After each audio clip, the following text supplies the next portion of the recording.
એટલે કે છે કે 3.5 હાથ જમીનના માટે માણસ આટલું બધું દોડી ગયો. ત્યારે વિચાર કરો કે આ દોડ કેવી છે. એ રાવણે પણ દોડ મૂકી આ લૌકિક ધ્યેયોને સિદ્ધ કરવા માટે. આ સમજવા જેવું છે કે પેલું ચૂકાઈ જાય છે ને માણસ એમ થાય કે આ જ કરવા માટે હું આવેલો છું. અને આપણે હમણાં પણ જોયું કે રોકફેલર જે અમેરિકાનો એક મોટામાં મોટો માણસ, અતિ પૈસાદાર, અને એ જયારે મર્યો ત્યારે એને જીવનમાં લખેલું કે 13 વર્ષની ઉંમરથી એની એવી ઈચ્છા હતી કે મારે અમેરિકાના પ્રમુખ થવું. અમેરિકાના પ્રમુખ થવા માટેની ઈચ્છા હતી. વાઇસ પ્રેસિડેન્ટ સુધી પહોંચેલા, ફોર્ડની ગવર્મેન્ટ સુધી. અને 73 વર્ષની ઉંમર એને ખબર ના પડી અને ટેબલ ઉપરથી ઢળી પડ્યા. અને એના મનના સંકલ્પો પૂરા થયા નહીં. મોંઘા આ વર્ષો, 73 વર્ષો કઈ સામાન્ય છે? અતિ મોંઘા વર્ષો પેલું ધ્યેય સિદ્ધ કરવા માટે પૂરા કરી નાખ્યા, પણ ધ્યેય તો સિદ્ધ થઈ શક્યો નહીં. એટલા માટે રાવણ ટુ રોકફેલર, હું તો કઉ છું કે રાવણ થી રોકફેલર સુધીની આ દોડ જ છે. બાકી એની અંદર હજી સુધીના ઇતિહાસની અંદર કોઈ અહીં કઈ પ્રાપ્ત કરી શક્યા નથી. ઘણા લોકો પૈસાની પાછળ દોડતા હોય છે. તમે જુઓ કે પૈસાની પાછળ કે જીવનનું ધ્યેય જે કર્યું છે, સવારથી ઉઠે એટલે બસ એક એને બરોબર દોડ શરૂ કરી દીધી કે પૈસા મેળવી લેવા.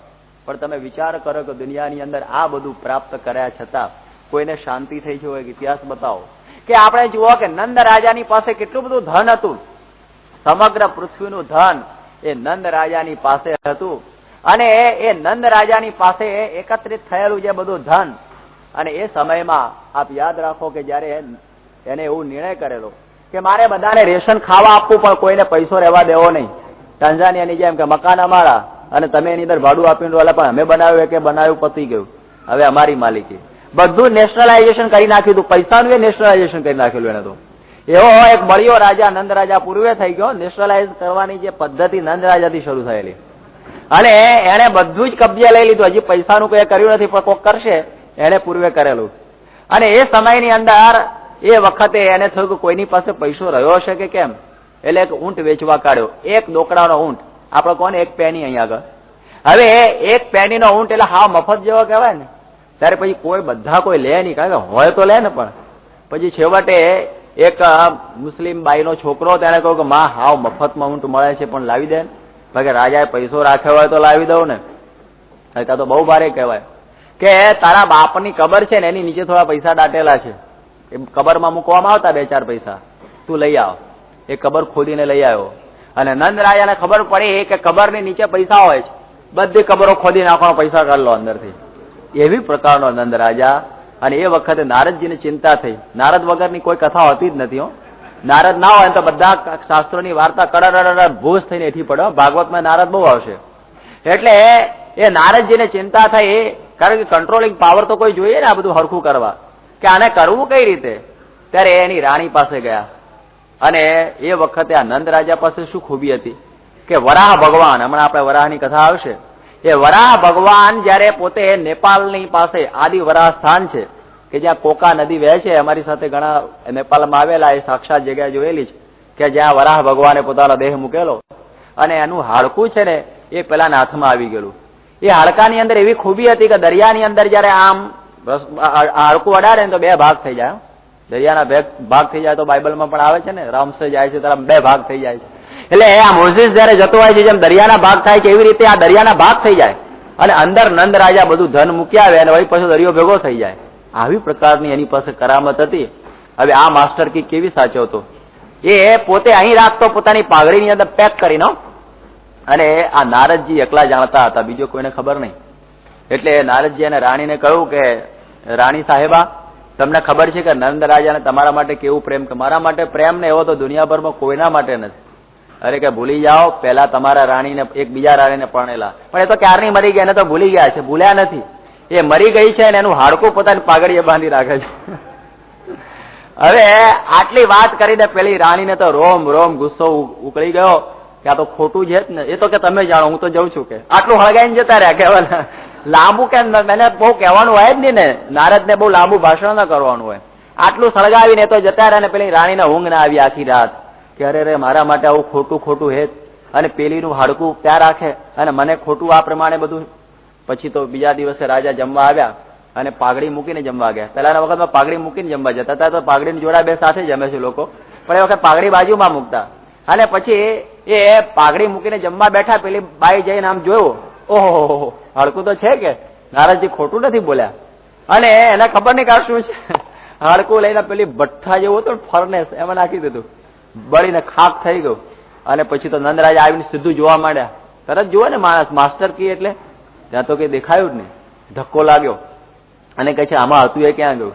અરે કે પેલી ક્યારની મરી ગઈ છે ને તમને એની મમતા છૂટતી નથી ને આમ ને તેમ ને. પછી તો એ બોલવા માંડે એટલે કઈ બાકી રહે.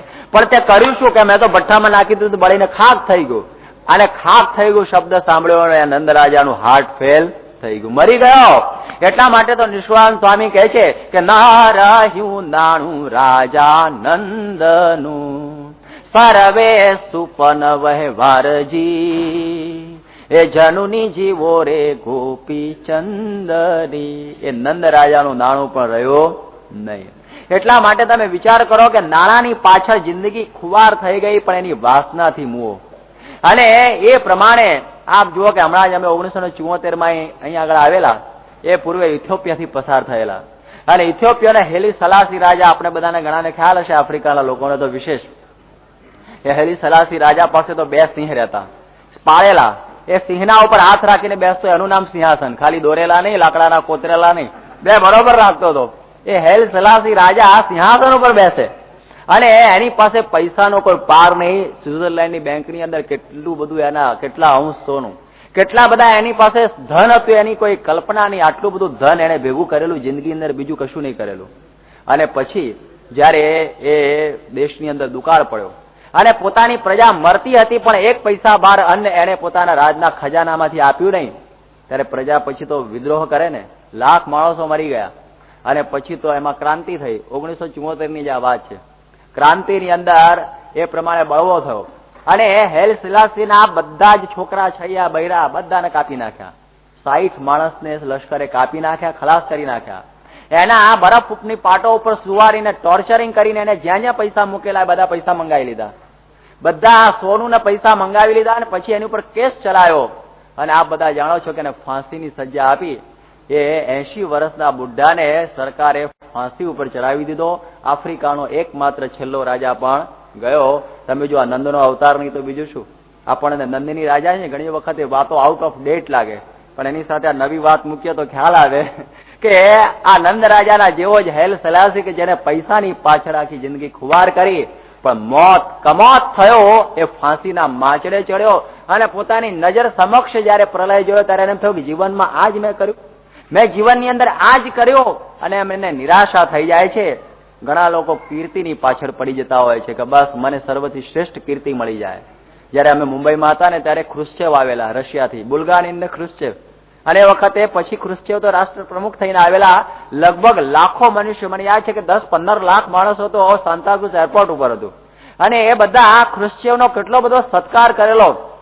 અને જયારે ખુશ્ચેવને ખુરશી ઉપરથી ઉતારી દેવામાં આવ્યા ત્યારે એક છાપાએ ફોટો આપેલો રશિયાને કે બસની લાઈનની અંદર ખુશ્ચેવ ઉભા હતા બિચારા, બસની લાઈનની અંદર. તમે જુઓ કે આટલી બધી કીર્તિ મેળવ્યા પછી પણ એનો કશો ફાયદો નહીં. આ લૌકિક કીર્તિઓની પાછળ નિરાશા હોય છે, એ આપણે આ સમજવાનું છે. આજે જુઓ કે ભૂતોએ આખી દુનિયાની અંદર શ્રેષ્ઠ પદ પ્રાપ્ત કરવા માટે પ્રયત્ન કર્યો, પણ પાકિસ્તાનની ગવર્મેન્ટે એને ક્યાં ચડાયો? ફાંસીને માંચડે ચડાવી દીધો. ત્યારે અહીં આગળ એ સમજવાનું છે કે દુનિયાની અંદર આ વસ્તુની પાછળ પડી જઈએ છીએ ને પેલો મોક્ષ ભૂલી જઈએ છીએ. મારે આપણે વાત કરવી છે કે કેવા કેવા પાછળ પડેલા છે ને કંઈ પ્રાપ્ત નથી કર્યું ને આપણે પણ સમય નથી કે આ તો પારાયણ તો આવી આ લેઝર સેન્ટરમાં ઘણી થાય, મારણ ગોલી તો બધું થયા જ કરતું. આપણે પૈસા સાચવા, આ શુક્રવારનો દિવસ શું કામ બગાડવો આપણે આવો સારો? એવી પ્રમાણે આપણે એની પાછળ પડેલા છીએ, પણ ખ્યાલ નથી કે આ બધું મૂકીને જતું રહેવાનું છે એક ઘડીએ. એ આપણા હાથની અંદર દુકાનની ચાવી હોય ને આપણે પડી જઈએ, આપણને ખ્યાલ આવતો નથી અને સમજીએ કે આ સાચું સાચું સાચું કરીને મંડ્યા છે. ઘણા લોકોને એમ થાય કે સમાજને સુધારી દેવા માટે ઘણા નીકળેલા. આપણા સુરતનો કવિ નર્મદ, ઘણાને એનું નામ ખ્યાલ હશે. આ તો બધી થોડી સાહિત્યની પણ વાતો છે. જેને જિંદગી આ પ્રમાણે કાઢી અને એ પણ કહે છે કે મેં સમાજ સુધારવા માટે જેટલું કર્યું એટલું જો મેં મારા આત્માના મોક્ષ માટે કર્યું હોત તો ઘણું સારું થાત, એવું એ પણ બોલેલો છે. જો કંઈ જ ન કર્યું એમ પોતે કહે છે. અને આપ જુઓ કે આ મોટા મોટા જે સંગીત જે સમજનારા કે આખી જિંદગીની અંદર આમ સર્વશ્રેષ્ઠ આ સંગીતની અંદર પાછળ પડી ગયેલા, જીવનની અંદર પણ એમને શાંતિ નથી થઈ. ઘણા બધા યુવાનોના ખૂબ પ્રિય છે એલ્વિસ પ્રેસ્લી, કે જેણે કરોડો રૂપિયા ભેગા કરેલા, એક એક પ્રોગ્રામના 16,000 પાઉન્ડ લેતો. 75,000 પેલા શું કહેવાય છે, એની પાસે તો એમ કહેવાય છે કે 75 કરોડ રૂપિયા તો કમાઈ ગયેલો. નાની ઉંમરમાં, 32 વર્ષની ઉંમરમાં પણ પેલા ડ્રગ્સનો ગુલામ હતો. એ પોતે આ વધુ વગાડવા માટે, આખી રાત જાગવા માટે એ જાગવાની ગોળીઓ લીધે રાખતો, અને જાગવાની ગોળીઓ એક વખતે વધુ લેવાઈ ગઈ અને પોતે ઉપડી જ ગયો. તમે જુઓ કે એને પ્રાપ્ત શું કર્યું. આપણા મનમાં કે બહુ કીર્તિ પ્રાપ્ત થઈ, પણ ફાયદો શું? એના જીવનમાં એને કંઈ ના મેળવ્યું. આવા બધાના જીવનના જયારે દ્રષ્ટાંતો જોઈએ છે ત્યારે લાગે કે આ બધામાં કંઈ ફાયદો નથી. તત હકીમ, તત હકીમ, તત હકીમ, તત હકીમ. એને કંઈ જ કર્યું નથી. હમણાં હિન્દુસ્તાનનો જે એક હોકીના મોટામાં મોટા પ્લેયર, જેનું નામ કોઈએ જાણ્યું પણ હશે, કુમાર દિગ્વિજયસિંહજી, જેને બાબુ કહેતા, અને 26 વર્ષથી હોકીની અંદર ઓલિમ્પિકમાં ઇન્ડિયાને પહેલું લાવેલું. આ લગભગ 2 વર્ષ પૂર્વેની વાત છે. એ 52 વર્ષની ઉંમર, પદ્મ વિભૂષણના મોટા ખિતાબો ધારણ કરેલા એવો આ બાબુ, એના હૃદયમાં કંઈક એવી ઉથલપાથલ થઈ, અહીં પોતે ગોળી મારીને આપઘાત કરીને મરી ગયા. વિચાર કરો કે એને શું જીવનમાં ખૂટતું હતું કે આટલું બધું પ્રાપ્ત કરવા છતાં પણ એને આ આપઘાત કરવાનું થયું. એની ઉપરથી આપણને ખ્યાલ આવે છે કે જીવનમાં કંઈ મેળવ્યું નથી. અહીંયા આગળ તમે આ ટ્રફાલ્ગર સ્ક્વેર ઉપર જશો અને ત્યાં નેશનલ આર્ટ ગેલેરી છે, જેની અંદર તમને માઇકલ એન્જેલોના ચિત્રો પણ જોવા મળશે. અને જેને જિંદગી ચિત્રોની પાછળ ગુમાવી, અને એ પણ પોતે કહેતો કે આટલું મેં બધું કર્યું, કે I regret that I have done not enough for the salvation of my soul. આટલું બધું કર્યું પણ મેં મારા આત્માના ઉદ્ધાર માટે આ કંઈ જ કર્યું નહીં. આ બધા ઉપરથી આપણને લાગે કે આ બધા ધ્યેયોની પાછળ પડેલા મનુષ્યને હતાશા અને નિરાશા સિવાય કંઈ મળતું નથી. એટલે આપણે કહીએ કે હું કીર્તિને પાછળ પડું, પૈસાની પાછળ પડું, આ દુનિયાનું શ્રેષ્ઠ થવા પાછળ પડું. લોકોને એવા બહુ શોખ હોય છે કે બસ હું મને બધા આગળ ગણે, હું 5 માણસમાં પૂછું, હું જરા એટિકેટ થી રહું. પણ એ બધી એટિકેટ નથિંગ, એ બધું કંઈ જ નથી. આ મોટા મોટાઓની જોઈ લ્યો. એટલા માટે આપણે પેલી વેદની વાત યાદ કરીએ છીએ કે આત્મા આવારે દ્રષ્ટવ્ય શ્રોતવ્ય. એ આત્માનો સાક્ષાત્કાર કરી લો. જીવનનું ધ્યેય એ રાખો કે અક્ષરરૂપ થવું છે ને પુરુષોત્તમની અંદર જોડાવું છે. આ ધ્યેય જેને રાખ્યું હોય એમાં કોઈ દિવસે પડવાનું રહેતું નથી. આ ધ્યેય ઉપર આપણને જવાનું છે. એ અક્ષરરૂપ થવાની વાત બહુ અઘરી છે. એક વખતનો સમય છે કે જ્યારે હિમાલયની અંદર અમરનાથની ગુફા છે, જેની ઉપર બરફનું લિંગ બને છે. આપને ઘણાને ખ્યાલ હશે. અને એ અમરનાથ જે બરફનું લિંગ બને છે, એ જગ્યા ઉપર ભગવાન શિવજી બિરાજમાન હતા, અને એમની સાથે એ ઉમાદેવી કહેતા પાર્વતીજી પણ બિરાજમાન હતા. અને શિવના ગળાની અંદર રૂંડ માળ હતી. એ રૂંડ માળ પાર્વતીજીએ જોઈ અને એમને એમ કહ્યું કે તમારા ગળામાં આ રૂંડ માળ શેની છે? ત્યારે એ સમયની અંદર એ શિવજી કહે છે તારા બધા માથા છે. તો પાર્વતીજી કહો મારા માથા તમારા ગળા ઉપર? આ શું કહો છો? કે તારા તો ઘણા જન્મો જાય છે, ને જયારે તું મરી જાય છે ત્યારે તારા શોકમાં વેવળ થકો હું આ ગળાની અંદર આ તારા માથા કાપી કાપીને આ બધા માળા બનાવી દીધેલી છે. ત્યારે પાર્વતીજીને એમ થઈ ગયું કે તમે, કે હું તો અમર છું, કે તમે અમર અને મારે મરવાનું એ કેવું? કે અને હું તમારી પત્ની અને તમે મારાથી આટલું છાનું રાખી આજ સુધી વાત, તમે એ અમર વિદ્યાનું જ્ઞાન મને આપો. જુઓ, યાદ રાખો, એ અમર વિદ્યા એટલે કે એ અક્ષરરૂપ થવાની વિદ્યા કે જે આ પ્રાપ્ત થઈ જાય પછી માણસને ફરીથી જન્મ મરણ થતું નથી. અને એ જ્ઞાન ન થાય ત્યાં સુધી તો પુનરપી જનનમ પુનરપી મરણમ પુનરપી જનની જઠરે શયનમ. એને ફરી ફરી માતાના ગર્ભની અંદર આવવું પડતું હોય છે. ત્યારે એ જ્ઞાન થઈ જાય અમર વિદ્યાનું, ત્યારે કોઈ દિવસે જન્મ મરણ આપણા માથે રહેતું નથી. આ દુઃખમાં આપણે આવવું પડતું નથી. ત્યારે પાર્વતી હઠ લીધી કે મને તો ગમે તેમ કરીને વિદ્યા આપો, કે તારું પણ યોગ્યતા નહીં અને તું બૈરાનો દેહ કહેવાય આમ તેમ. પેલો કે ના, મારે એ વિદ્યા પ્રાપ્ત કરવી છે. અને શંકરજીને પણ થયું કે જો આને ઉત્પન્ન ઈચ્છા થઈ છે કે મારે અમર વિદ્યા પ્રાપ્ત કરવી તો મારે આપવી. એવી ઈચ્છા થવી જોઈએ. ઘણાને આવી ઈચ્છા જ થતી નથી કે મારે આ માર્ગે ચાલવું છે. અને અમને ઈચ્છા થઈ કે મારે આ અક્ષર રૂપ થવું છે, મારે આ અમર વિદ્યાનું જ્ઞાન પ્રાપ્ત કરી લેવું છે, ફરીથી આ દુઃખના સમુદ્રની અંદર આવવું નથી. કોકને ઈચ્છા થાય છે ને, કશ્ચિત યતતે સદ્ધે, કોક જ આ સિદ્ધિ માટે પ્રયત્ન કરે છે. એવો પ્રયત્ન કરવાની ઈચ્છા એમને જાગ્રત થઈ. અને એ વખતે શંકર ભગવાને કહ્યું બહુ સારું. એમણે કહ્યું કે તારા સિવાય મારે બીજા કોઈને સંભળાવવું નથી, કારણ કે આ જ્ઞાન બધાને પચે એવું નથી. કઈ એની ગીરદી નથી થતી. અત્યારે સિનેમા અને નાટક હોય તો અહીંયા આગળ 12 લોકો ઉભા હોય, પણ આ અમર વિદ્યાના જ્ઞાનની અંદર કોઈને રસ હોતો નથી, કોઈને એની અંદર એમાં આનંદ આવતો નથી, કારણ કે જીવને તો ખાવું પીવું ને વિષય ભોગવવા એ જ કરવા માટે આવ્યો છે એમ માને છે. આ ખ્યાલ જ નથી, એમ થાય કે લાઈન અમારી નહીં. ઘણા લોકો કહે છે ને લાઈન અમારી નહીં. એક વખતે અમારા અર્જુન કાકા હતા, એ વાતો કરતા હતા, અને એમના બધા મિત્રો અને હગાવાલા બધા કડિયા હતા, કોન્ટ્રાક્ટરો બધા, અને એ બધાને સમય વચ્ચે હતો ને કોઈ લગ્નમાં ગયેલા, અને અર્જુન કાકાને તો એટલો બધો કથા વાર્તાનો વિષય કે બેઠા હોય તો એ કથા, ઉતા હોય તો કથા, કથા કથા ને કથા, એટલે બધી લગભગ અડધો પોણો કલાક સુધી એમણે બધી કથા કરી. અને પેલા લોકોને જમવાની વાર હતી એટલે બેઠા વગર છૂટકો નહોતો, એટલે બધા સાંભળતા હતા. અને પછી અડધો કલાક કર્યા પછી કહ્યું કે સમજ્યા તમે બધા આ બધું હું કરવાનું આપણા જીવનમાં? કે વાત તમારી બહુ સુંદર, અતિ સુંદર તમારી વાત, પણ આ અમારી લાઈન નહીં, અમે તો કોન્ટ્રાક્ટર છીએ. પેલો કે મોત કર્યું ને પેલાથી કહેવું હતું ને આ લાઈન નહીં, આ અમારી લાઈન નહીં. હવે ઘણા એમ સમજે છે કે અમે તો કોન્ટ્રાક્ટર છીએ, આ તમે વાત કરીએ બધી તમારા માટે બરોબર છે.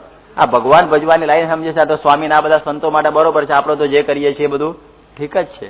પણ આ તો બધા માટેની લાઈન છે, સમજાતી નથી. જયારે એ વાતોથી ન સમજે પણ લાતોથી માણસ સમજતો હોય છે. ઘણી જીવનમાં મુશ્કેલી આવી જાય ને ત્યારે એમ થાય કે હાશ ભગવાન ભજાવો તો બહુ સારું થતો. આ વાતો સ્વામી કરતા હતા એ સાચી હતી. એ જયારે જીવનમાં કોઈ એક લાત વાગી જાય ને, એ લાત વાગે ત્યારે એની આંખ ઉઘડે છે, બાકી એમને ઉઘડતી નથી. કે જયારે પૈસા અને કીર્તિ અને બૈરા અને છોકરાની પાછળ પડ્યા કશું ઠેકાણું ના પડે, બૈરું આડું હાલતું હોય, છોકરું કયું કરતો ના હોય, વેપારમાં બરકત આવતી ના હોય, દરેક રીતે દુઃખી થતું હોય, ત્યારે આટલી જિંદગી મેં બગાડી, 60-70 વર્ષની ઉંમર થઈ, આ માથે વાળ સફેદ થઈ ગયા અને મેં કંઈ કર્યું નહીં, અને જે કર્યું એમાંથી તો મને કંઈ ફાયદો થયો નહીં. અને એ રીતે હવે આ શિવજીએ ડમરું વગાડ્યું. ડમરું વગાડ્યું ત્યારે જેટલા પશુ પક્ષી માણસો જે તે હતા એ બધા અમરનાથથી દૂર ચાલ્યા ગયા. એના ભયાનક ડમણું વાગ્યું. અને પાર્વતી અને એકલા શિવજી બે બેઠા છે. હવે જ્ઞાનની શરૂઆત થાય છે. સાંભળો, આ જ્ઞાનની શરૂઆત થતા એક પ્રસંગ એવો થયેલો કે એક પોપટનું બચ્ચું તાજું જન્મેલું, અને એ જન્મેલું એવું ત્યાં આગળ પડી રહેલું, કારણ કે એને પાંખો ફૂટેલી નહીં, એટલે ઉડી શકે એવું હતું નહીં. એટલે પેલા ડમરૂનો અવાજ થયો પણ પેલું બચ્ચું તો ઉડી શક્યું નહીં. એટલે ત્યાં એક ઝાડની બખોલ આગળ પડી રહેલું હતું. શિવજીને એનો ખ્યાલ રહેલો નહીં, અને કથા ઉપડી, અને કથા બરોબર ચાલવા માંડી. અને તમે જુઓ કે પાર્વતીજી હોંકારો બરોબર દેતા જાય. અને જયારે જ્ઞાન ઊંડું થયું ને એટલે પાર્વતીને ઊંઘ આવી. આ જ્ઞાનમાં બહુ એવું છે કે જો ઊંડા ઉતરીએ તો ઊંઘ આવ્યા વગર રહે જ નહીં. એ ઊંઘ આવે જ. એટલે આ પાર્વતીજીને ઊંઘ શરૂ થઈ ગઈ. લ્યો, આ તમે જુઓ ને કે કથા છે ને એ ભક્તાણી છે. જયારે આપણને થાય કે કથા અરે ઊંઘને કે ઊંઘના મનમાં એમ કે જયારે તમે એકલા કથા સાંભળો એ સારું ને લાવ હું પણ સાંભળો, એટલે આપણા ઉપર એ ચડી જાય. એટલે આપણને સાંભળવા ના દે, કારણ કે ભક્તાણી કહેવાય ને કે તમે એકલા એકલા સાંભળો એ બરોબર, લાવ હું પણ સાંભળી લઉં. એટલે આપણના બદલે એ સાંભળતી હોય. એટલે ઘણાની ઊંઘ જ કથા સાંભળતી હોય છો, એ ના સાંભળે, એના વતી ઊંઘ સાંભળે. ત્યારે આ પાર્વતીજીને કથા સાંભળતા સાંભળતા એક ઝોલું બરોબર જોરદાર આવ્યું, અને પેલો હોંકારો ભૂલાઈ ગયો. અને શંકર ભગવાન પણ ઊંધું ગાલીને વાતો કર્યા જ કરતા હશે. જોતા હોય ખબર પડતી કે હવે કંઈક બંધ કરવા જેવો સમય આવ્યો, બ્રેક જ નહીં પાડેલો, ઇન્ટરવલ વગર વાત થયેલી. અને એ વખતે પેલું પોપટનું બચ્ચું બહુ આતુર ભાવે પેલી વાતો સાંભળતું. એ વાતો સાંભળીને આના હૈયાની અંદર આનંદ થઈ ગયો. ઓહો, આટલું બધું આત્માનું અદભુત જ્ઞાન ચાલી રહેલું છે. અને એ સમયમાં એ પેલા પાર્વતી જેવું ઝોલું ખાધું, અને એ સમયમાં હોંકારો પેલા દઈ દીધો પેલા પોપટના બચ્ચાએ. અને શંકરજીને એમ થયું કે મારા પત્ની સિવાય બીજાનો કંઈક અવાજ આવ્યો, અને હચમચાયા કે તમે સાંભળ્યું ના કે મને જરા ઊંઘ આવી ગઈ.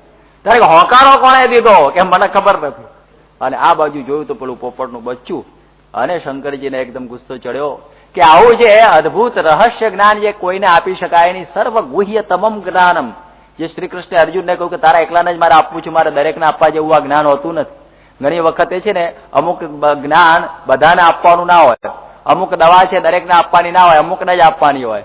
હવે એ પ્રમાણે આ જ્ઞાન જયારે એને સાંભળી લીધું ત્યારે શંકરને થયું કે આ પાત્ર વગર જ્ઞાન અપાઈ ગયું છે, માટે એનો નાશ કરવો. ત્રિશૂળ તો બાજુમાં જ રાખતા હોદવું પડ્યું હતું ને ફણાક કરતું પાડ્યું, અને પેલા આ પોપટને મારવા માટે તૈયાર થઈ ગયા. અને એ વખતે પોપટ ઉડ્યો. એ વખતે એને પાંખો ફૂટી. એ કઈ પાંખો ફૂટી? જ્ઞાનની પાંખો ફૂટેલી. એને આ જ્ઞાન સાંભળેલું ને જ્ઞાનની પાંખો ફૂટે. માણસ પાંખોથી ઉડે છે, યાદ રાખો. આ લોકની અંદરથી આપણે પરલોકમાં જવું હોય તો આજ્ઞા અને ઉપાસનાની બે પાંખો જોઈએ. એ પાંખો જ્યાં સુધી ફૂટે નહીં ત્યાં સુધી આ ભૂમિ ઉપરથી અધ્ધર ગતિ થઈ શકતી નથી. પેલાની ગતિ ઊંચી થઈ ગઈ એ કારણ કે એને જ્ઞાન રૂપી પાંખ ફૂટી ગયેલી ને બચ્ચું ઉડ્યું અને ઉડ્યું અને પેલું શંકરનું ત્રિશૂળ પણ પાછળ જ ગયું અને તું હવે તો મોત તો છે જ અને એને માર્યું પણ ખરું પણ એનો જીવ એ સમયે વ્યાસના પત્ની વાટિકા પોતે ઉભેલા હતા એની અંદર આનો જીવ પ્રવેશ કરી ગયો અને એ સમયની અંદર એ વાટિકાને ગર્ભ રહે છે અને એ ગર્ભની અંદર રહેલા જે આ પોપટ એના મનમાં ખ્યાલ ચોક્કસ હતો કે મારે હવે બહાર આવવું નથી, મારે આ પ્રમાણે પૃથ્વી ઉપર બહાર આવવું નથી, કારણ કે મેં શિવજી થકી સાંભળી લીધેલું છે કે જો પૃથ્વી ઉપર આવીએ ત્યારે એમાં કોઈ સુખ છે નહીં, દુઃખ દુઃખ અને દુઃખ, અનંત પ્રકારનો આ દુઃખનો આ દરિયો, આ સાગર, આ આખો સંસાર છે, એમાં આ સુખ કોઈને આ લૌકિક બાબતોમાં મળેલું નથી. એટલા માટે એ પોતે કહે છે કે મારે આ બહાર નીકળવું નથી. તમને નવાઈ લાગે, 9 વર્ષ વીતી ગયા અને 12 વર્ષ વીતી ગયા, પણ પેલો છોકરો તો બહાર નીકળે નહીં. વ્યાસે કહ્યું ભાઈ નીકળ, તારી માતા તો કેટલી ભારે મરે અને આ 12 વર્ષનો ગર્ભ લઈને ફરવું કેટલી બધી આ પ્રકારની અસુવિધા રહે, કેટલું બધું કષ્ટ પડે, માટે તું નીકાળ. અને કહે છે ના પિતાજી હું નહીં નીકળું, કારણ કે મેં જાણ્યું છે કે સંસારની અંદર બંધન થઈ જાય. આ સંસારમાં તો ભલભલા આવ્યા હોય ને એ બંધાઈ જાય હો. કે છે ને કે સ્વતંત્ર થતા આવતા હોય ને સ્વતંત્ર થતા જતા હોય, પણ આ લોકનો સંસર્ગ એવો છે કે એને પકડી લે, ચોંટી જ પડે એવો આ લોકનો સંસર્ગ છે. ભલભલા ચોંટી ગયા છે, એની ગાથાઓ આપણે સાંભળીશું કે ભલભલા આ લોકની અંદર ચોંટી જાય એવો આ લોક છે. એટલા માટે કહું કે મારે આ લોકની અંદર આવવું નથી. ત્યારે એ સમયમાં વ્યાસજી એને કહે છે કે જા, હું તને વરદાન આપું છું કે આ લોકની અંદર તને બંધન થશે નહીં, પણ તું બહાર તો ચોક્કસ નીકળ. અને જયારે એમ થયું કે પિતા તરફથી આપણને આ શાંતિ મળી છે, એટલે એમણે વિચાર કર્યો કે મારે બહાર નીકળવું. અને એ ગર્ભ બહાર નીકળે છે અને જેવા બહાર નીકળ્યા, પેલા ઓરના ભરેલા હતા ને, સીધા ગર્ભમાંથી નીકળ્યા, અને 10-12 વર્ષની ઉંમર, જેવા એ નીકળ્યા એવી દોટ મૂકી દીધી કે મારે હવે આ મા બાપની સાથે રહેવું નથી. એને દોટ મૂકી દીધી. અને એ જયારે જન્મેલા અને સુંદર મજાનું રૂપ, યાદ રાખો આપણે તો સહેજે ખ્યાલ આવી જતો હશે કે એનું નામ શું હોય. પોપટ, પોપટનું સંસ્કૃતમાં બીજું નામ શુક છે. એ વ્યાસના પુત્ર શુકદેવજી એ આ જન્મ્યા એવા પોતે દોટ મૂકેલી છે. અને એ સમયની અંદર પોતાના પુત્રને આવો સુંદર રૂપાળો જોઈને વ્યાસ ભગવાનનું હૈયું હાથમાં રહ્યું નહીં, અને એ પણ એની પાછળ દોડે છે, પણ છોકરો તો તીરની જેમ દોડતો હતો, એને પહોંચી શકાય એવું નતું.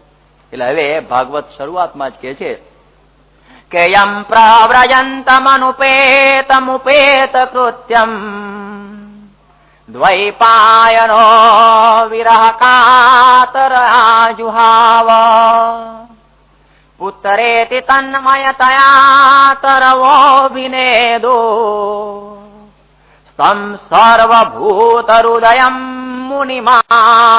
મુનિમાનતોસ્મી. એ શું કે છે કે યમ પ્રવ્રજંતમ અનુપેતમુપેત કૃત્યમ, કે જયારે પુત્ર દોડી રહેલો છે ત્યારે એને દોડતો જોઈને દ્વૈપાયનો વિરહ કાતર આજુહાવ, કે દ્વૈપાયન કહેતા વ્યાસ વિરહેણ કાતર, વિરહથી વ્યાકુળ થઈ ગયા છે કે હે પુત્ર એમ બોલતા બોલતા પાછળ પડેલા છે. પરંતુ એ પોતાનો અવાજ ત્યાં સુધી પહોંચતો નથી ત્યારે તરબો વિનેદુ, કે એ વૃક્ષો એ આગળ જઈને પુત્ર પુત્ર પુત્ર એ પ્રમાણે પડઘા પાડી રહેલા છે. અને એ વખતે આ સુખદેવજીને લાગ્યું કે પિતા તો પાછળ પડેલા છે. યાદ રાખો કે પિતાએ જન્મતા પહેલા કહેલું કે હે પુત્ર તું જન્મ ધારણ કર, તને આ માતા પિતાનું બંધન નહીં થાય. પણ વ્યાસને પોતાને બંધન થયું કે આ મારો પુત્ર જન્મ્યો, એ પ્રકારનું એને બંધન થઈ ગયું અને જ્ઞાન ફરી ગયું. યાદ રાખો કે આ પુત્રનો જન્મ છે એ કેટલો બધો આ મીઠો લાગતો હોય છે લોકોને, કે એની અંદર બધું જ ભાન ભૂલાઈ જાય છે. એને એમાં વળે પછી પુત્રનો પુત્ર હોય એની વાત જ છોડી દેવી, એને રમાડવામાં એ દાદો નવરો જ ન પડ્યો. એ મંદિરે આવવાનું હોય અથવા કઈ આવી કથામાં આવવાનું હોય તો કે પછી જઈશું, હવે આને રમાડી લઈ જાય જરા, એવી પ્રકાર. એને નહીં તો અહીંયા લાઈન ભેગો બેસાડે, ભલે તું રડજે પણ મારા ભેગો બેસ. સારું છે કથામાં બેસાડે છે, એ ઘણું ઉત્તમ છે, પરંતુ આ પુત્રનો પ્રેમ એવો છે કે એની અંદરથી મન છૂટવું બહુ મુશ્કેલ. એટલા માટે આ દ્વૈપાય અને વ્યાસ પણ એની પાછળ દોડેલા છે. અને જેમ પેલા વિભાંડક ઋષિ એ પણ જયારે પેલા અંગપાદ જે રોમપાદ રાજાને અંગ દેશની અંદર શાપ આપવા ગયેલા કે મારા દીકરા એકલ શૃંગીને તે ભ્રષ્ટ કરી દો, 12 વર્ષના બ્રહ્મચારી મારા એકલ શૃંગીને તારી વેશ્યાએ લાવીને તારા રાજ્યની અંદર મૂકી દીધો, અને તે તારી, અને એ વખત ખબર નહીં કે એને એની પુત્રી પરણાવી દીધેલી, અને એના થકી એના પુત્ર પણ ઉત્પન્ન થયેલો, અને વિભાંડક એને શાપ આપવા જતા હતા કે મારે આ રાજાને શાપ આપી દેવો અને એના રાજ્ય આખું બાળી દેવું કે મારા પુત્રને ભ્રષ્ટ કરેલો છે. અને એ વખતે જયારે રાજ્યમાં બેઠા ત્યારે પેલો રાજા તો ગભરાવા માંડ્યો કે હવે શું થશે, આ 12 વર્ષે વરસાદ થયો છે આ એકલ શૃંગીને આવવાથી, અને એનો બાપો આવશે બધું સાફ કરશે. એને ઉપાય કર્યો. એ જયારે વિભાંડક આવ્યા ત્યારે એક દાસીને કહ્યું કે જે એકલ શૃંગીનો તો છોકરો જન્મી ગયેલો પેલી એની પુત્રીથી, એટલે એને છોકરો પેલા વિભાંડકના ખોળામાં મૂકે કે આ શું છે, પછી કોઈ તમારો પૌત્ર પેલી કાનમાં કહ્યું, એમ આવો ગલગોટા જો રમાડવા મંડી પડ્યા ને મચ્છી ભરવા મંડી પડ્યા ને સાપ આપવાનું ભૂલી ગયા, મારા છોકરાનો છોકરો. આવી રીતે આ જયારે પુત્રની અંદર હેત પેસી જાય, વ્યાસ ભગવાનને પણ એવી ઈચ્છા થયેલી કે અમારો પુત્ર ગયો ક્યાં, ત્યારે એ વખતે પુત્ર ઝાડમાં રહીને જવાબ આપે છે કે પિતાજી તમે મારી પાછળ દોડતા નહીં, અને તમે પુત્ર પુત્ર શું કરો છો, પુત્ર અને પિતાનો સંબંધ તો આ લોકનો છે, બાકી તો એ સંબંધ કઈ સાચો નથી. અને એ વખતે જયારે વ્યાસજીને એ વાત કહેવામાં આવી ત્યારે વ્યાસે કોઈ એક વાત યાદ રાખજે, ભલે તું અત્યારે કેફમાં ચાલ્યો જાય છે પરંતુ જનકને ગુરુ કરજે, તું જનકને ગુરુ કોઈ વખતે કરજે. અને એ રીતે પાછા વળે છે. અને આ સુખદેવજી એ પોતે આ આગળ ચાલ્યા જાય છે, અને એક વખતે એક ટેકરી ઉપર પોતે બેઠા હતા, અને એ સમયની અંદર એ પોતે ધ્યાનની અંદર મગ્ન હતા. યાદ રાખો કે એમને જે જ્ઞાન પ્રાપ્ત થયેલું, એ જ્ઞાન કેવળ આત્માનું જ્ઞાન પ્રાપ્ત થયેલું, પરમાત્માનું જ્ઞાન પ્રાપ્ત થયેલું નહીં. આત્મજ્ઞાન પ્રાપ્ત કરેલું એટલે આત્મજ્ઞાન પણ કઈ સામાન્ય નથી. એ સુખ દુઃખ રૂપી નદીઓને પણ તરી જવાય, માન અપમાનને પણ તરી જવાય, ભૂખ તરસને પણ તરી જવાય, જો એકલું આત્માનું જ્ઞાન સાચું થયું હોય તો. આટલું તો આત્મજ્ઞાને કરીને કાર્ય થાય છે. એટલે આ સુખદેવજીને એવું આત્મજ્ઞાન પ્રાપ્ત થયેલું, આત્માના ધ્યાનની અંદર મસ્ત થઈને પોતે બેઠેલા હતા. અને એ સમયમાં બ્રાહ્મણના 4 નાના નાના છોકરાઓ ત્યાંથી નીકળ્યા, અને એ લોકો શ્લોકો ગાતા ગાતા જતા હતા. અને એની અંદરનો એક શ્લોક એ અદભુત રીતે ગવાતો હતો, અને એ પેલા સુખદેવજીના કાન ઉપર આવીને અથડાયો. એ શ્લોક હતો કે બરહા પીડમ નટવર વપુ કર્ણયો કર્ણિકારમ બિભ્રતવાસ કનક કપિશમ વૈજયંતીમ ચ માલામ રંધ્રાન વેણો હૃદર સુદયા પૂરયન ગોપવૃંદૈર વૃંદારણ્યમ સ્વપદરમણમ પ્રાવિશદ ગીત કીર્તિ. દસમ સ્કંદનો આ શ્લોક છે. ભાગવતની અંદર જયારે દસમ સ્કંદની આ વાત આવે છે કે જયારે શ્રી કૃષ્ણ ભગવાન જયારે વેણુ ગીત શરૂ કરવા માટે જયારે વૃંદાવનની અંદર પોતાના સખાઓ સહિત જયારે પ્રવેશ કરે છે, કે જેણે પોતાના મસ્તક ઉપર મોરનું પીછું ધારણ કરેલું છે, અને કનક જેવું સુંદર જાણે તપાવેલું સોનું હોય એવી પ્રકારની એની કાયાની કાંતિ ઝળકી રહેલી છે, અને ગળાની અંદર વૈજયંતીની માળા જેમણે ધારણ કરેલી છે, કાનને વિશે કર્ણિકારના પુષ્પ જેમણે ઘોસેલા છે, અને પિતાંબર સુંદર મજાનું પીળું જેને ધારણ કરેલું છે, અને જેના મુખ ઉપર આ મોરલી શોભી રહેલી છે, અને એમાંથી પૂરયન કે એમાં આ પોતાની જે અધર સુધા, પોતાના જે હોઠની અંદર રહેલી જે અમૃત જે સુધા છે એ પેલી મોરલીની અંદર એ પોતે નાખી રહેલા છે.